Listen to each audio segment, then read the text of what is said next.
షెరల్ బక్ Nobel బహుమతి పొందిన నవల ది గుడెత్ సుక్షేత్రం 17వ భాగం 17/7/20.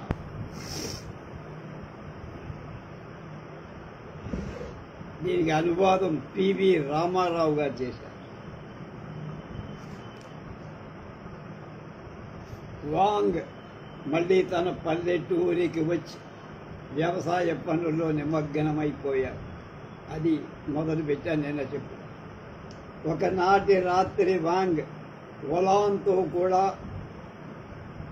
పడుకొని ఉన్నాడు. ఆమె రొమ్ముల మధ్య ఏదో వస్తువు అతని చేతికి గట్టిగా తాకింది. అది సుమారు అతని పిడికిలి లాగు ఉంది. దాన్ని చూసి అతను ఆమెను ఇదేమిటి అని ప్రశ్నించాడు. అది ఒక చిన్న మూట. దాన్ని అతనికి దొరకనీయరాదని ఆమె దాచే చేతి తాకుడు కది గట్టిగానే ఉంది. ఆమె వెనక్కు తగ్గింది. కానీ అతడు ఆ మూటను గట్టిగా పట్టుకొని తెంచే ప్రయత్నం చేశాడు. వెలుగులాడి ప్రయోజనం లేదని, సరే నువ్వు చూసే తీరాలంటే చూడు అని మెడకు తగిలించుకున్న దారాన్ని తీసి ఆ మూట ఆమె అతని చేతిలో విప్పి చూశాడు. అందులో సొమ్ములు ఉన్నాయి, ఆభరణం.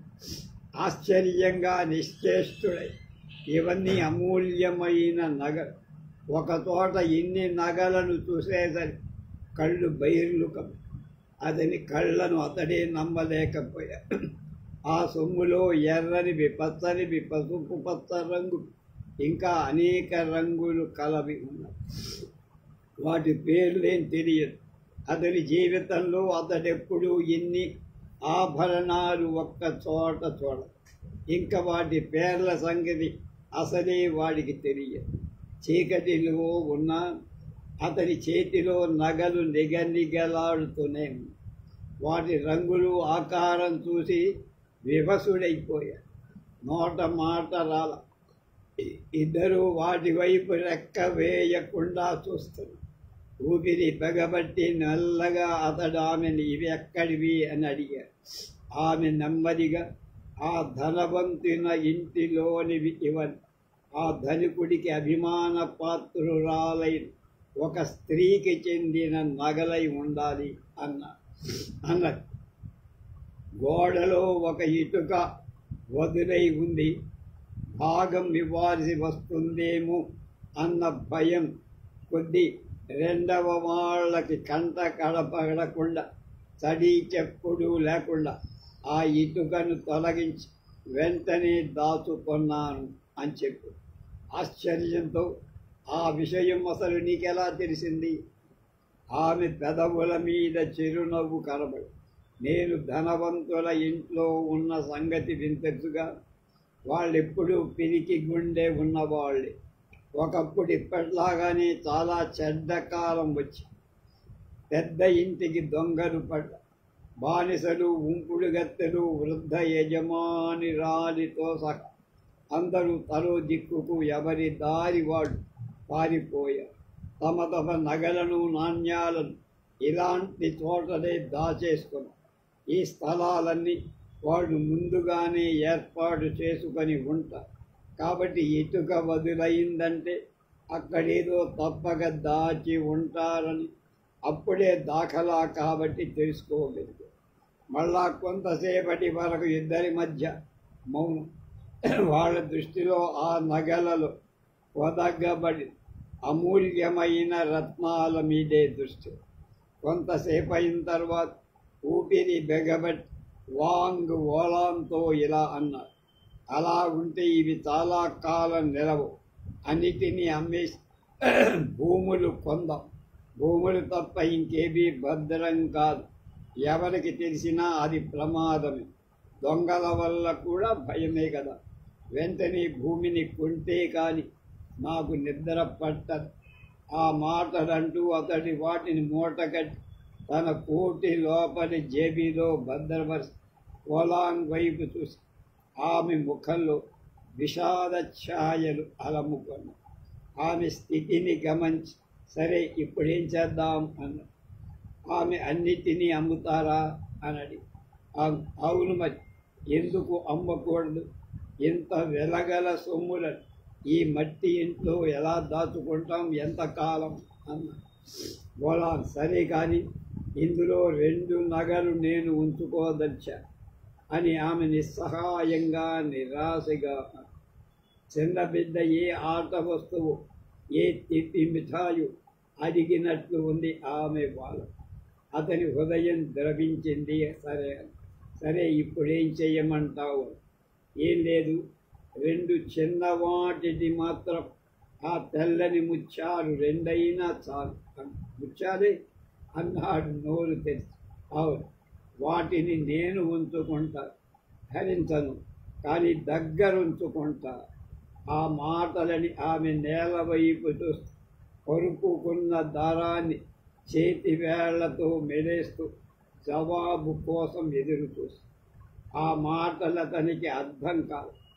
ఒక్క నిమిషం ఆమె హృదయాన్ని అర్థం చేసుకునే ప్రయత్నం చేసి జీవితమంతా ఎంతో కష్టించి వ్యర్థంగా పాటుపడి పెద్ద ఇంట్లో ఉన్నప్పుడు ఇతరులు ధరింపగా ఆ నగను చూసిందే కాదు ఒక్కసారైనా చివరకు ఆ నగను చేత్తో తాకే అదృష్టాన్ని కూడా ఆమె పొందలేక ఆమె మళ్ళా తనలో తాను అనుకున్నట్టుగా వాటిని అప్పుడప్పుడు చేతిలో ఉంచుకొని చూస్తూ ఉంటా అంతే అన్న.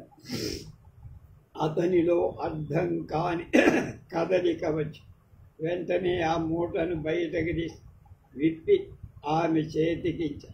చీకట్లోనే కొనుకుడు ఆమె తాను కోరిన శుద్ధ మౌక్తిక ద్వయాన్ని ఏర్పాటు తీసుకొని ఆ వీడికతో వాటిని ముడిచేసి తన పాలిళ్ళ మధ్య దాచుకోవటంలో ఆమె ఎంతో ఆనందము తృప్తి కలిగి మిగిలిన నగలను ఎప్పటిలా ముడేసి అతనికి వెంటనే ఇచ్చేసి ఆమె వైపు అతడు ఆశ్చర్యంగా చూశాడు.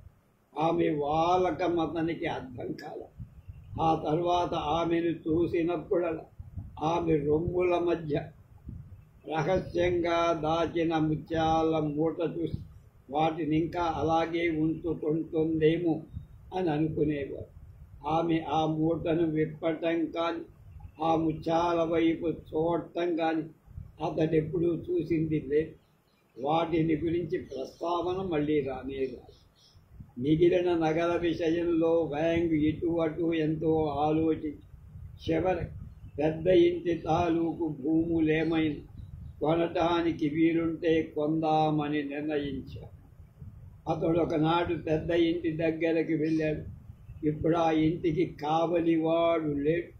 తలుపులు మూయేశారు. వాంగు 2-3 సార్లు వాకిలి తట్టారు. ఉపయోగం లేదు. దోవలో వచ్చేపోయే వారతంతో ఎన్నిసార్లు తలుపులు కొట్టినా ఉపయోగం లేదయ్యా. ఇంటి యజమానులున్నా లేక ఎవరైనా బానిసమున్నా బుద్ధి పుడితే తప్ప వాకిలి తెరవరు అన్న.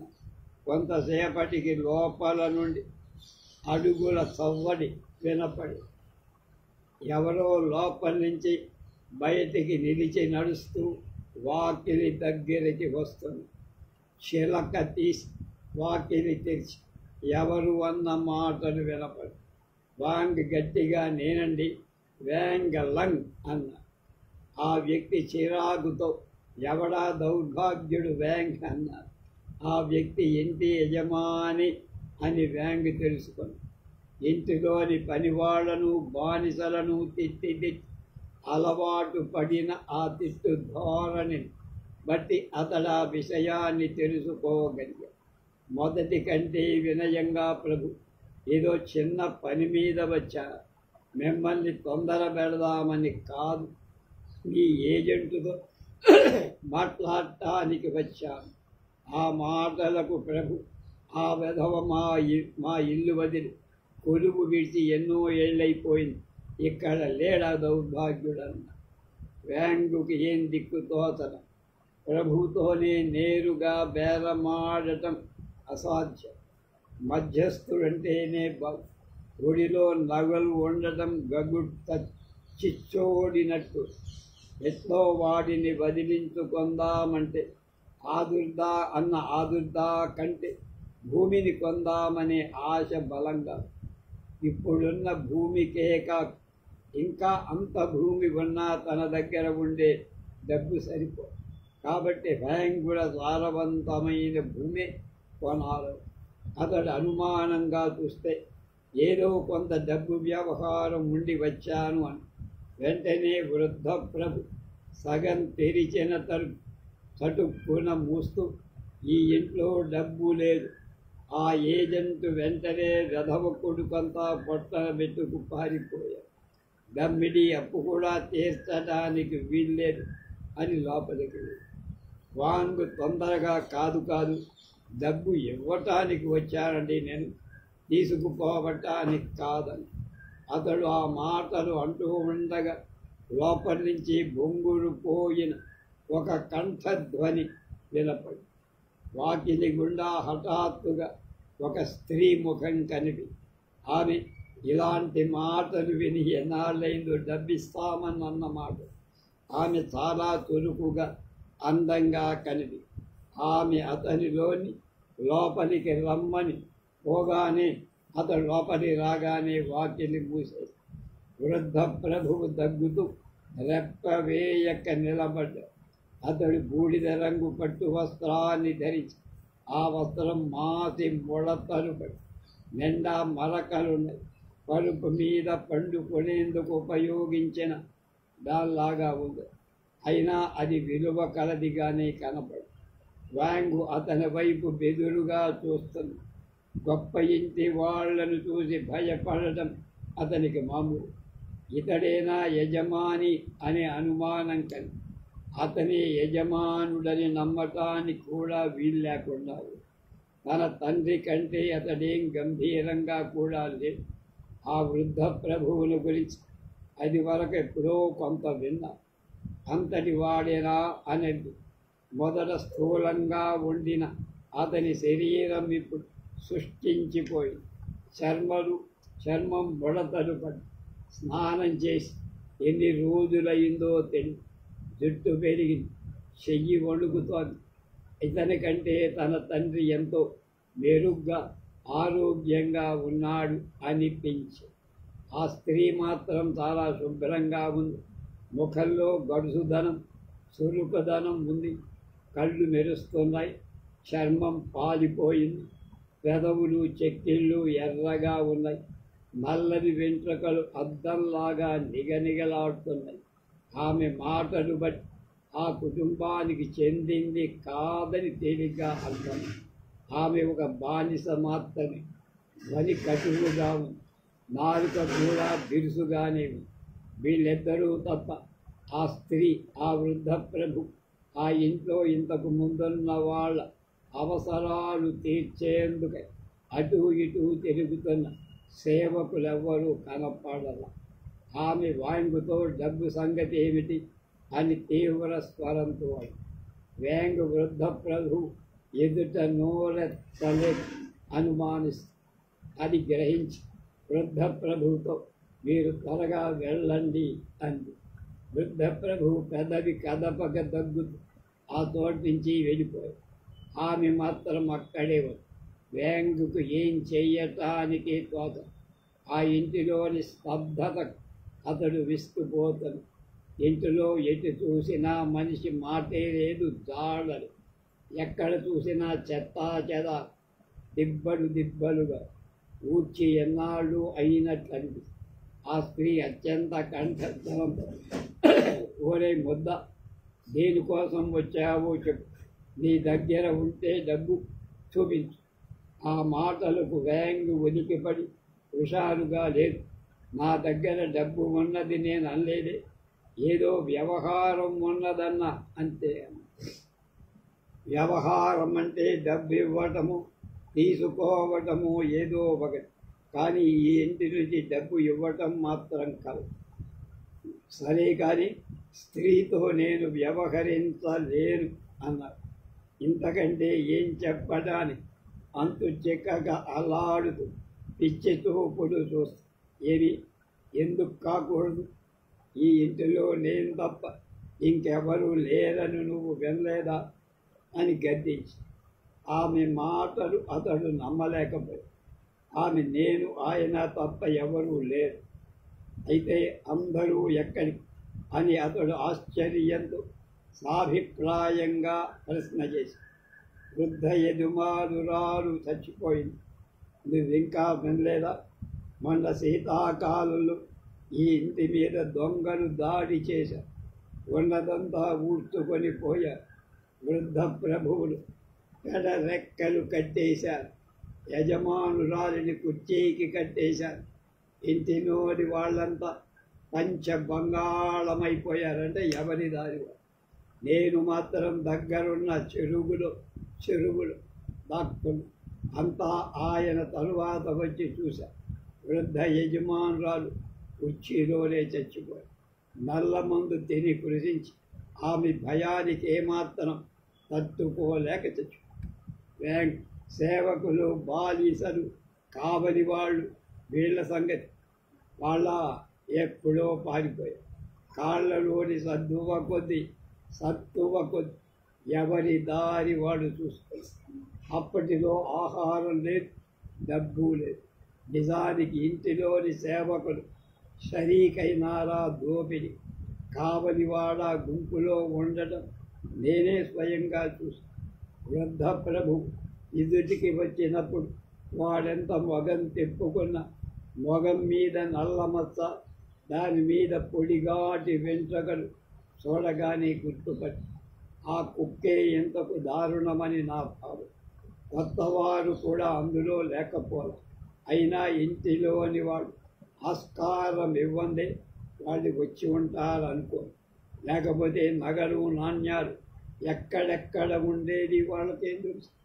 ఈ ఇంట్లో ఇంతవరకు ఏజెంటుగా ఉన్నవాడికి కూడా అందులో ఏదో కొంత సంబంధం ఉండే ఉంటుంది.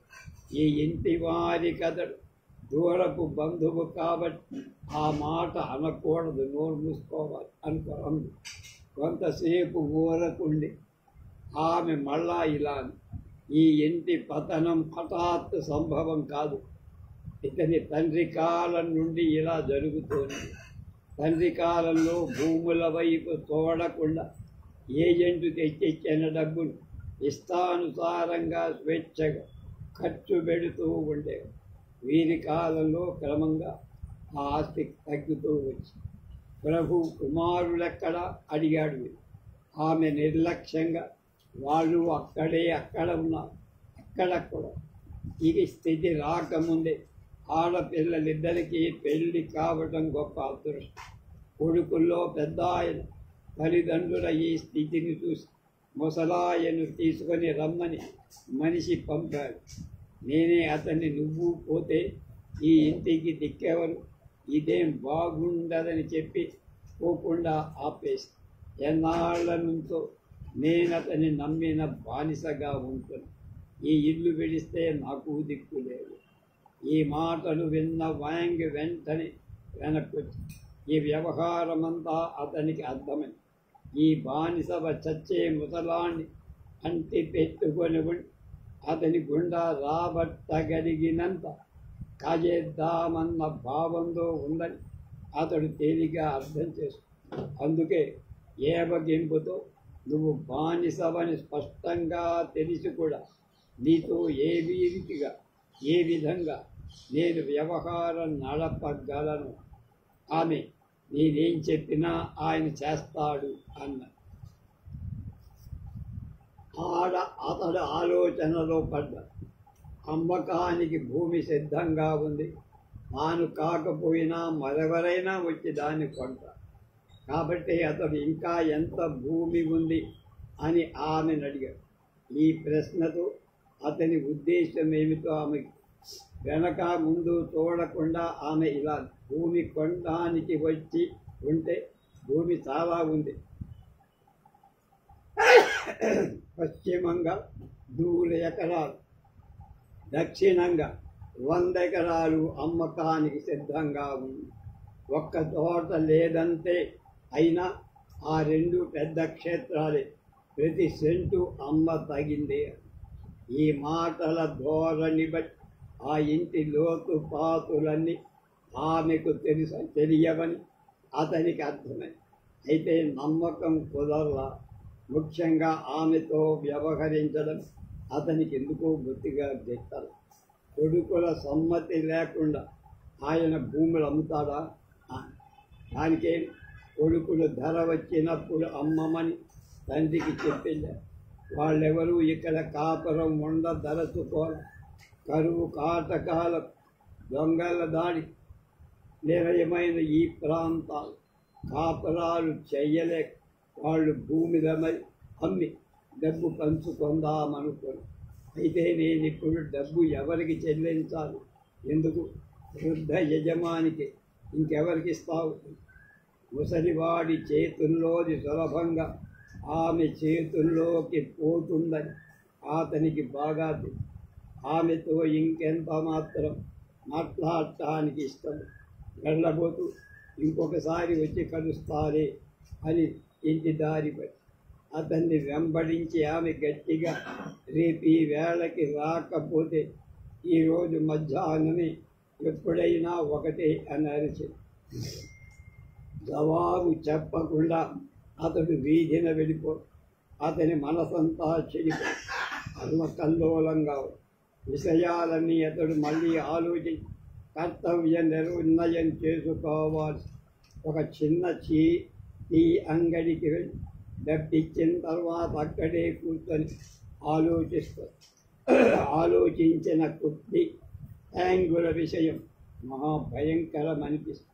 తన కాలంలోనే కాక తన తాతల కాలం నుండి ఆ పట్టణంలో మహావైభవంతో గొప్ప పేరు ప్రతిష్టలతో బతికిన ఆ కుటుంబానికి తన కళ్ళ ఎదటే ఇంత పతోపతనం అధోగతి సంభవించి ఇంటి వాళ్ళంతా భూమిని వదిలిపోవటం వల్ల వాళ్ళకి పతనం కలిగిందని నమ్మారు. దానికంతడెంతో దుఃఖించారు. అప్పుడు తన కొడుకుల సంగతి ఆలోచనకు వాళ్ళు రోజుకు రోజుకు పెరుగుతున్నారు. ఎప్పుడు ఎండలో ఆడుకుంటూ కాలక్షేపం చేస్తున్నారు. వెంటనే వాళ్ళ పొలంలో పనికి తర్ఫీదు చేయాలి అని నిర్ణయించారు. ఒడిలోని నగలు బరువెక్కాయి. అవి దగ్గర ఉండటం మనకెంతో దిగులుగా ఉంది. వాటి కాంతి చింపిరి గుడ్డలు చీల్చుకొని బయటికి వస్తున్నదేమో అనిపించి చూసిన వాళ్ళెవడైనా రాజుల వద్ద ఉండతగిన ఈ సొమ్ముడు ఈ పేదవాడి దగ్గర ఉన్నాయని ఎక్కడ అంటారు అని భయం. వాటినన్నింటినీ ఇచ్చి భూమి కొనేవారు అతని మనస్సు స్థిమితపడు. కాబట్టి ఆ అంగడి యజమాని తీరిగ్గా ఉండడం చూసి ఇలా అన్నాడు, అయ్యా రా, ఈ టీ తాగు, నేనే డబ్బిస్తానే. నేను ఏమంతమంతా ఊళ్ళో లేను. ఊరిలోని సమాచారాలు బొత్తిగా తెలియవు. విశేషాలు ఏమైనా ఉంటే చెప్పుదు కానీ రా. ఇలాంటి మాటలంటే ఆ అంగడి వాడికి బాగా సరళం. అందులో ఇతరుల డబ్బుతో టీ తాగటం అంటే మరీ మోజు. కాబట్టి వెంటనే వాంగు బల్ల దగ్గర కూర్చొని మాట్లాడటం మొదలు. అతని గుడ్డలన్నీ మాసాయి, జిడ్డు కారుతో. అతడు టీనే కాక అన్నం కూడా అమ్ముతా, తానే స్వయంగా వండుతా. కాబట్టి అతడప్పుడు ఒక సామెత ఉంది, ఏమిటంటే మంచి వంటవాడి దుస్తులెప్పుడూ శుభ్రంగా ఉండవు అని అంటూ ఉండేవాడు. ఆ విధంగా చెప్పుకోవడం, తన గుడ్డలు మాసి ఉండటాన్ని అర్థం చేసుకోమని రావు. అదేవిధంగా చెప్పుకోవడం కూడా అతనికి చాలా ఇష్టం. అతడు వాంగుతో ఇలా, ఆకలితో జనమంతా మాడి చచ్చారు. ఇది సర్వసామాన్య విషయం. కానీ ముఖ్య సమాచారాలు వ్యాంగుల ఇంటి దోపిడీ ప్రధానం. వ్యాంగు వినదలిచిన విషయం కూడా అదే. వాడు ఆ విషయాన్నే ప్రారంభించి వర్ణిస్తాడు. ఇంటిలోని బానిసలంతా కారు బూరుమంటూ పటాపంచలేదు. చిక్కిన ఉంపుడు గత్తెతో కొందరిని చెరచారు, కొందరిని ఎత్తుకుపోయారు. కొందరు మాత్రం వారి బారి నుండి తప్పించుకోగలరు. ఇప్పుడు ఇంటిలో యజమానుడు కప్పు అనే బానిస తప్ప ఎవ్వరూ లేరు. ఎంతమంది మారిన ఆమె మాత్రం తన తెలివితేటలతో అతన్ని అంటిపెట్టుకునే ఉంది. వ్యాంగ్ హుషారుగా వింటూ, అయితే ఆమె కొంతవరకు అతనిపైనే అధికారం చెలాయిస్తుంది కదా. కొంతేమి ఇప్పటికి మాత్రం ఏ పనైనా ఆమె చక్కబెట్టు. అందుకే చేతనైనంత కాజేస్తూ చేకిక్కిందంతా బెంగేయటమే. ప్రభు కుమారుడు తిరిగి వస్తే కానీ దాని సంగతి కాదు. అయినా ఇప్పటికీ కావలసినంత దూచేసి దాచుకో. ఎన్నాళ్ళు బతికినా భయం లేదు. మరి వాంగ్ అన్నాడు, భూముల సంగతి భూముల అన్నాడు. అవును, అమ్ముతారా అన్నాడు. ఇంతలో ఎవరో బేరగాడు అంగడికి రావటంచే అంగడివాడు అపేక్షతో అమ్ముతారని విన్నాను. తరతరాల నుంచి వాళ్ళ సంతతి వాళ్ళందరినీ పూడుస్తున్న శ్మశాన స్థలాన్ని తప్ప మిగిలినదంతా ప్రతి అంగుళం అమ్మదలిచారని విన్నాను నేను అన్నాడు. వ్యాంగ్ బయలుదేరి వ్యాంగుల ఇల్లు చేరి తలుపు తట్టి కనుక తనతో మాట్లాడిన స్త్రీయే వచ్చి తలుపు తీసి ఆమెను చూశాడు. వృద్ధ ప్రభువే స్వయంగా పత్రం మీద సంతకం చేసి ముద్ర చేసిస్తాడా? ఆమె ముఖాన్ని దృష్టి నుంచి నా సాక్షిగా చేసిస్తాడు. తర్వాత వ్యాంగ్ ఆమె, నువ్వా భూములను బంగారానిక వెండిక నగలక దేనికి అమ్ముతావు చెప్పాను. ఆ మాటలు వింటున్న కళ్ళు మెరసాయి. ఆమె నగలకు అమ్ముతానంది. 17వ అధ్యాయం. వ్యాంగలంగ్కి ఇప్పుడు ఒక్కనికి అవి అలవి కానంత భూవసతి. సేద్యానికి ఒక ఎద్దు చాలట. ఇతర సహాయం లేదే సేద్యం అసాధ్యం.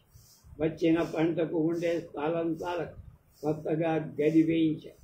ఉన్న ఎద్దుకు తోడు మంచి గాడిద కొన్న.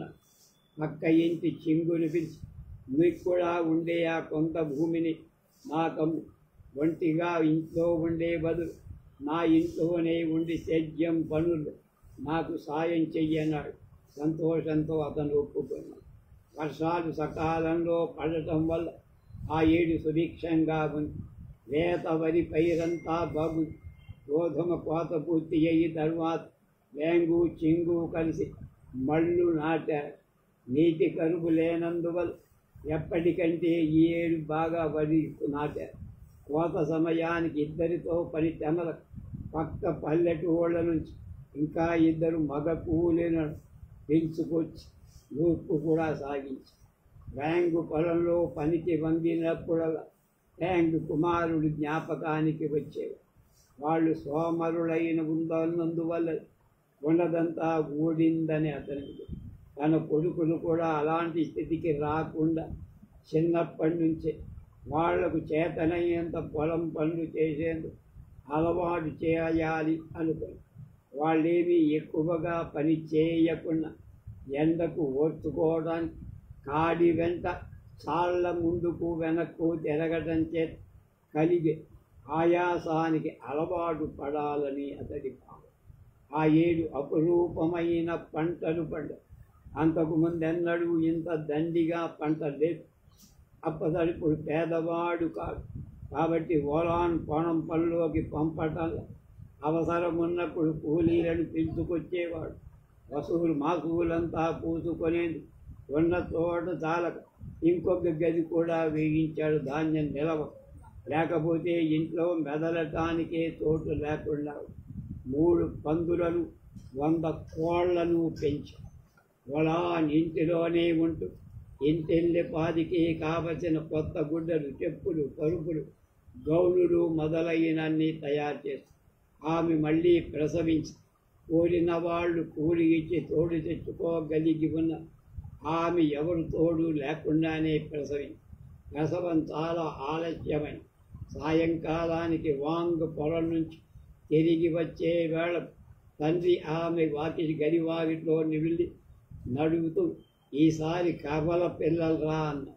వ్యాంగు లోపలికి పోయి భార్యనప్పుడే పుట్టిన కవలలను చూసి అందులో ఒకటి మగ శిశువు, రెండోది ఆడ. అతడు భార్య వైపు చూసి నవ్వుతూ, అందుకే నీవు హృదయంలో 2 ముత్యాలు దాచుకున్నావేమో అన్నాడు. ఆమె నవ్వు. వ్యాంగ్కి ఇప్పుడే విధమైన ఆలోచన లేదు. తన పెద్ద పిల్ల మాత్రం వయసుకు తగిన చేష్టలే మూగిగా ఉన్న ఆలోచన ఉంది అన్న ఆలోచన మాత్రం అతన్ని వేధిస్తుంది. తిక్కగా నవ్వటం తప్ప ఆమెకు మాటలు రావటం. ఎందుకు ఈ విధంగా ఉందో తెలియదు. ఎన్నాళ్ళు ఎదురు చూసిన ఉపయోగం. చిరునవ్వు తప్ప చిన్న మాటైన ఆమె నోటి వెంట ఆమెను నేను అమ్మి ఉన్నట్టయితే ఈ మూగతవాని ఆమెని పాటికి చంపేసేవాళ్ళు అనుకో. వ్యాంగు ఆ బిడ్డను ఎక్కువ మక్కువగా చూసి ఒక్కొక్కప్పుడు తన వెంట పొలానికి కూడా తీస్తే.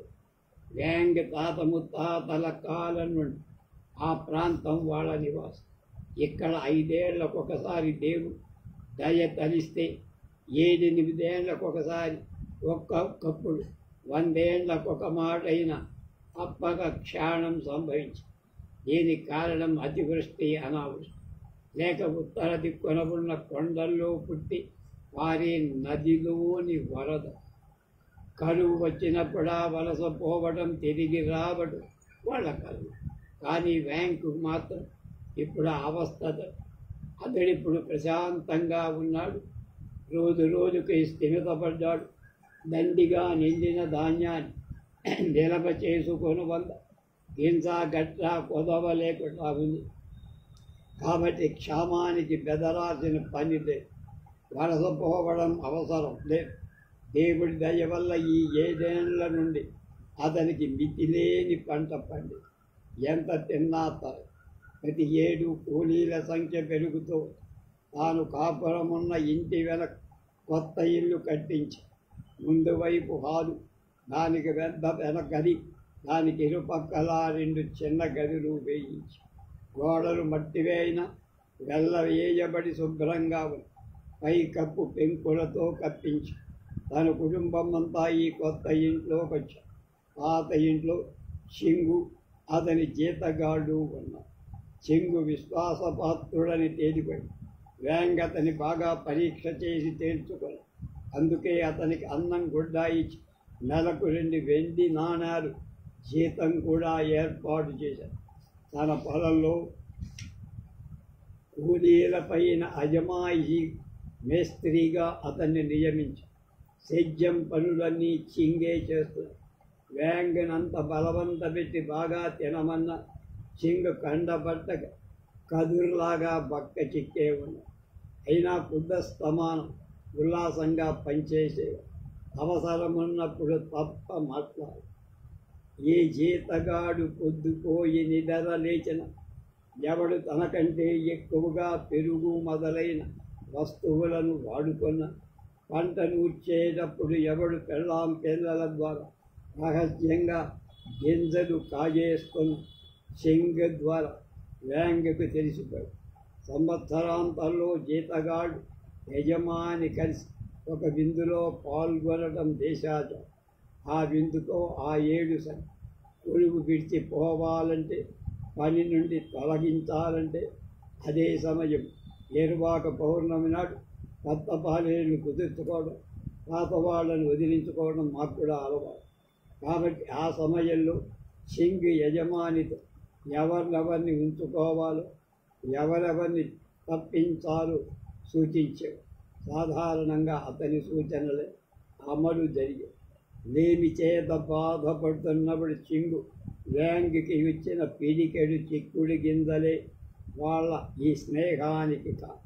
వ్యాంగ్ చింగు కంటే వయస్సులో చిన్నవాడే అయినా హోదాను బట్టి అతడి కంటే పెద్దవాడై, చింగు మాత్రం తాను జీతగాడై పరాయి వాడి ఇంట్లో కాపురం చేస్తున్నానని విషయాన్ని మరవల. 5 ఏళ్ళు ఏ విధంగా జరిగింది. వ్యాంగ్ ఇప్పుడు బొత్తిగా పొలంలో పనికి పోవటం లేదు. పొలాల్లో పని చేయించడం, వచ్చిన పంటను అమ్ముకునేందుకు బజారు పోవటం, మొదలైన పనులే అతనికి చేతి నిండా. అతనికి అక్షరాలు రాకపోవడం గొప్ప లోటు. రొట్టి పెట్ట కొంచెం రాతకు ఉపయోగపడటం ఆ దేశంలో అమ్మడము కొనడము అయిన తర్వాత రాత కోతలు జరిగిన ఆ కాగితాల్లోని విషయాలను అర్థం చేసుకోలేక ఎవరి దగ్గరగా పోయి, అయ్యా నేను బొత్తిగా తెలియనివాడు, ఈ కాగితాన్ని దయచేసి చదివి చెప్పండి అనవలసి వచ్చి అప్పుడు తనకి అది ఎంతో తలవంపులుగా. ఏవైనా కాగితాలపై సంతకాలు చేయాల్సి వస్తే అతనికి చదువు రాక బొటన వేలు గుర్తు వేస్తూ ఉండటం నిశాని. అంగడిలోని చిన్న గుమాస్తాలు కూడా అతన్ని ఎగతాళి చేసేవారు. అది కూడా వాయంగుకు బాధాకరంగా ఉండేది. వాళ్ళు ఏమన్నా ఊర్చుకొనివ్వండి, ఏమైనా అనుకోండి, పేరు వ్రాయటం కానీ తెలుసుకోవటం కానీ నాకు చేత కాదు. ఒకనాడు ఇలాగే గింజలు అమ్మకానికి బజారెళ్ళారు. అంగడిలోని గుమాస్తాలు ఇంచుమించు తన కొడుకు వయస్సులో. అందరూ అతన్ని చూసి హాస్యం చేస్తూ నవ్వుతున్నారు. ఆ ధ్వనికి అతనికి వినిపించి అతనికి విపరీతంగా కోపం.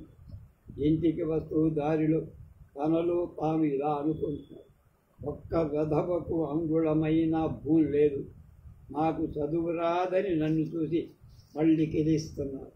కొంతసేపటికి చల్లారింది కోపం.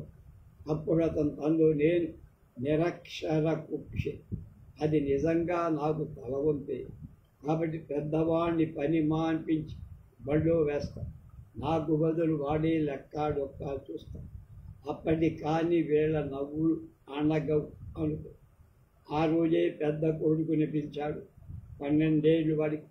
తల్లిపోని పిల్లవాడితో అన్నాడు, ఈ రోజు నుంచి నువ్వు పొలానికి వెళ్ళక్కర్లేదు, నేను చదివించాలనుకుంటా, బళ్ళోకి పంపుతా. మన వ్యవహారాలన్నీ మనం చేసుకునేందుకు మనకు చదువు అవసరం. నువ్వు ఒక్కడి చదువుకుంటే నా బదులు రాత కోత నా తరఫున నువ్వే చేస్తావు. నాకు చదువురాని లోపం తీరు. పట్టణంలోని నలుగురు నవ్వకుండా ఉంటారు. పిల్లవాడి ముఖం విప్పారింది, కళ్ళు మెరిశాయి. నాయనా, నాకు 2 ఏళ్ల నుంచి చదువుకోవాలని ఉంది, అడిగితే నువ్వేమనుకుంటావోనే భయపడి ఊరుకున్నాను. చిన్నవాడికి ఈ సంగతి తెలిసి వాడు పెరిగెత్తుకొచ్చి, ఏ నాయన, అన్న హాయిగా కూర్చొని చదువు నేర్చుకుంటుండు, నేను పొలంలో గాడిద పని చేస్తూ ఉండాలా, నేను చదువుకుంటా, నేను మాత్రం నీ కొడుకుని కానా. వాడి అల్లరికి తట్టుకోలేకపో, సరేలే ఇద్దరూ బడికి వెళ్ళండి, దేవుడి దయ తప్పి ఒకడు పోయినా ఇంకొకడైనా పనులు చక్కబెట్టుకుంటాళ్ళే అన్నా. వెంటనే తల్లిని బజారుకు పంపి పిల్లలిద్దరికీ నిలువంగీలకు కావలసిన మంచి గుడ్డలను కొనమన్నాడు. తానే స్వయంగా పోయి కాగితాలు, కలం పుల్లలు, మసిబుడ్డి కొన్నాడు. ఏమేం కొనాలో తనకు తెలియకపోయి ఆ మాట చెప్పటానికి అతని అవమానం కాబట్టి అంగడివాడి తెచ్చి చూపిందల్లా కొన్నాడు. చివరికి కొన్ని పరికరాలు కూడా సిద్ధపడ్డాయి. ఊరు వాకిట్లో ఒక ముసలాయన చదువు చెబుతున్నాడు. ఆయన పూర్వకాలంలో ప్రభుత్వ పరీక్ష తప్పినవాడు. తన ఇంట్లోనే ఒక పెద్ద గదిలో బడి పెట్టుకున్నాడు, వీధి బడి. దానిలో బల్లలు, కుర్చీలుండవు. పండగ రోజుల్లో కొద్ది రుసుములు వసూలు చేసి పిల్లలకు 4 ముక్కలు నేర్పుతారు.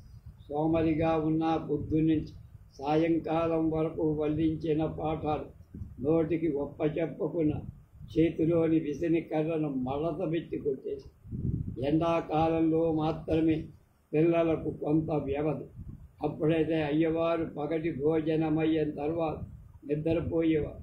గదంతా అతని గొడకతో నిండిపోయి. అప్పట్లో పిల్లలు ఒకళ్ళతో ఒకసారి గుసగుసలాడటము, ఆటలాడటము, బొమ్మలు వేసుకోవడము, అలాగే వెక్కిరించుకోవడము. అయ్యవారు నోరు తెరచుకొని నిద్రపోతూ ఉంటే నోటిలో ఈగ దూరుతుందా లేదా అని పందారు వేసుకోవడము చేస్తూ కాలక్షేపం చేసేవారు. ఒక్కొక్కప్పుడు మాత్రం నిద్రపోయిన మాస్టర్ అకస్మాత్తుగా మెలుగుగా ఎక్కడి వాళ్ళక్కడ హుషారుపడి సర్దుకొనే లోపలే వాణ్ణి వీణ్ణి తన చేతి విసన కర్రతో నెత్తిన మూదేవ. పిల్లలింకా కిక్కులు మనకుండా ఊరుకొని బడిలోని అరుపులను బట్టి ఇరుగు పొరుగు వారంతా అతడు మంచి సమర్థుడనుకునేవాడు. వాంగతని బడిలోనే తన కొడుకులను చదివించాలనుకో. మొదటి రోజు వాళ్ళని బడికి తీసుకుపోయినప్పుడు ఒక చేతి గుండ నిండా కొత్త గుడ్డను తీసుకుపోయి అయ్యవారికి కానుకగా అయ్యవారు ఇత్తడి చట్టంలో కూడిన కళ్ళద్దాల నల్లటి పొడిగాటి దుస్తులు ధరించి చలికాలమైన అతని చేతిలో విసనికర్ర ఉండాల్సింది. అతని ఎదుటికి పోయి వాంగి వినయంగా నమస్కరించయ్యా, వీళ్ళిద్దరూ నా కొడుకులు, పనికి మాలిన వాళ్ళు, సాగు గుట్టైన వీళ్ళ బుర్రలోకి ఏమైనా ఎక్కుతుంది, మీరంతా కొడితే నాకంత సంతోషం, చదువు వస్తే చాలు అంటూ అప్పగించి బెంచీల మీద ఉన్న పిల్లలంతా వాళ్ళ వైపే చూస్తున్నారు. వీరి దృష్టి వాళ్ళ వైపే. వాళ్ళని బడిలో విడిచి బ్యాంకు ఒంటరిగా ఇంటికి తెచ్చారు. అతని హృదయం గర్వంతో ఉప్పొంగి బడిలోని పిల్లలందరూ తన కొడుకులే. గుడ్డలలో కానీ అందంలో కానీ సాటి లేనట్టు అనిపించి వారు ఏపుగా పెరిగి తేజోవంతమైన ముఖాలతో కళకళలాడుతుంది. ఊరు వాకిలి దాటి వస్తుంటే తమ ఊరు వాడొకడు ఎదురుపడి, ఎక్కడి నుంచి రావటం అంటే మా పిల్లవాళ్ళ బడి నుంచే వస్తుంది, పొలంలో పనులకు అవసరం లేదు కనుక 4 అక్షరాలైన రానిమ్మని వాళ్ళని బడిలో వేశాను అని చెబుతూ ముందుకు చక్కగా చదివితే పెద్దవాడు గొప్ప ఉద్యోగం చెయ్యొచ్చేమో అని అతడి ఊహ. ఆ రోజు నుంచి ఆ పిల్లవాళ్లకు పెద్దవాడు చిన్నవాళ్ళు అనే పేరు అయిపోయింది. అదే ఖాయమైంది. ఉపాధ్యాయుడు వాళ్ళ వృత్తిని విచారించి తదుగుణంగా పెద్దవాడికి నంగ్య అని, చిన్నవాడికి సంగవెన్ అని పేర్లు పెట్టారు. ఆ పేర్లలోని మొదటి పదం భూమి వల్ల ముందుకు వచ్చిన వాళ్ళు అని అర్థమవుతుంది. అప్పటి నుంచి ఆ పేర్లే వాళ్ళకి స్థిరపడిపోయాయి. 17 అధ్యాయాలు పూర్తయ్యాయి. 18వ అధ్యాయం రేపు మనం తెలుసుకుందాం.